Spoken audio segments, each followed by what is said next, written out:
तरफ बढ़ते हैं। तो प्रोग्राम का आगाज़ करते हैं जनाब। चूँकि एक कंपटीशन कमीशन ऑफ पाकिस्तान का एक फ़ैसला आया और उस फ़ैसले के बाद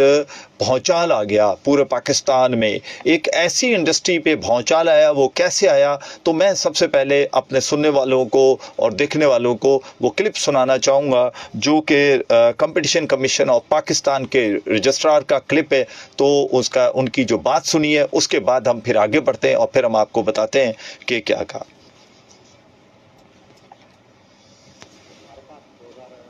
2020 में शिकायत मौसूल हुई थी कि जो चूज़ा बनाने वाली कंपनियां हैं ये मिलकर चूज़े की कीमतों का तयन कर रही हैं। सीसीपी ने इन शिकायत को सामने रखते हुए एक इन्वेस्टिगेशन शुरू की थी। इस इन्वेस्टिगेशन के बाद इन तमाम कंपनियों को जो एसोसिएशन है इनकी पाकिस्तान पोल्ट्री एसोसिएशन और जो 8 उनकी मेंबर कंपनियां हैं बड़ी, जो चूज़ा बनाने वाली बड़ी कंपनियां हैं, इन तमाम को शोकस किया गया था और इन्हें हमने अपने कमीशन के सामने बुलाया था कि वो आए और आके अपना जो मसला नजर बताएं कि जी कैसे ये प्राइस फिक्सिंग कर रही है और क्यों प्राइस फिक्सिंग कर रही हैं।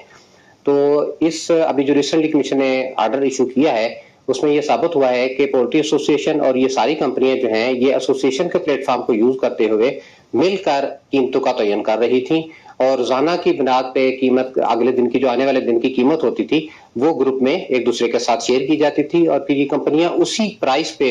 जो चूजा है वो मार्केट में सेल करते हैं।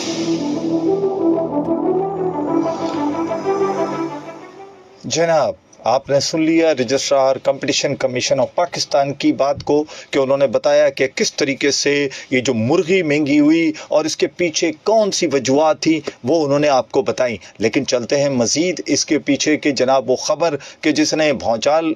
खड़ा कर दिया इसलिए कि ये वो माफियाज बन गई कि जिन्होंने लूटा। अभी तो ये 2020 की बात हो रही है। मज़ीद आगे थोड़ा सा मैं बढ़ूँगा और थोड़ी सी और आप तक पहुँचाऊँगा ख़बरें ताकि आपको पता चले और फिर आप से फीडबैक लेते हैं कि जनाब इससे आपको आम सारिफ को कितना नुकसान हुआ। अच्छा, जब ये वाक़या हुआ उसके बाद कंपटीशन कमीशन ऑफ पाकिस्तान में मेरी बाकायदा